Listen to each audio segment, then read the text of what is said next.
శత్రువుకైనా సరే సంస్కారంతో స్పందించడం అనేది భారతదేశం దగ్గర చూసి ట్రంప్ నేర్చుకోవాలి. పాకిస్తాన్లో వరదలు వస్తే ఇక్కడి నుంచి సాయం పంపించాం. ఆఫ్ఘనిస్తాన్లో ప్రాబ్లమ్స్ వస్తే మొన్న కూడా మనమే సాయం పంపించాం. పాకిస్తాన్ బంగ్లాదేశ్ ఏం పంపించాల, మనం పంపించాం వాళ్ళకి సాయం. ఒకప్పుడు అదే తాలిబాన్లు మనల్కి టార్గెట్లు పెట్టినటువంటి వాళ్ళు. అట్లాగే టర్కీలో భూకంపం వస్తే కాశ్మీర్ గురించి కారు కూతలు కూసినటువంటి టర్కీకి కూడా సాయం చేసాం. ఏదైనా సరే సమస్య వచ్చినప్పుడు స్పందించడం అన్నటువంటిది బాధ్యతాయుతంగా ఉండాలి, హుందాగా ఉండాలి. అలాంటి హుందాతనం అన్నటువంటిది ఏమాత్రం లేనిది.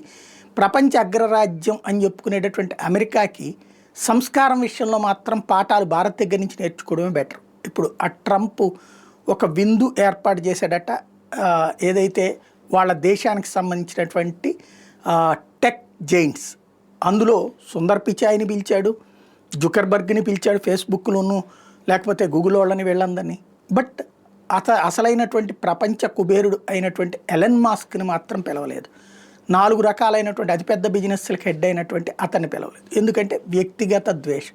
అదే ట్రంప్ ఇంతకుముందు అదే ఎలన్ మాస్క్ వలన పాజిటివ్ ఇమేజ్ తెచ్చుకున్నాడు. అంతకుముందు పూర్తి నెగిటివ్ ఇమేజ్ ఉన్నాడు. ఏరు దాటాక బోడిమల్లన్న సామెత నిజం చేశాడు. సంస్కారం అనేటటువంటిది పుట్టుకతో రావాలి తప్పించి డబ్బులతో రాదని మరొకసారి ట్రంప్ నిరూపించుకున్నాడు.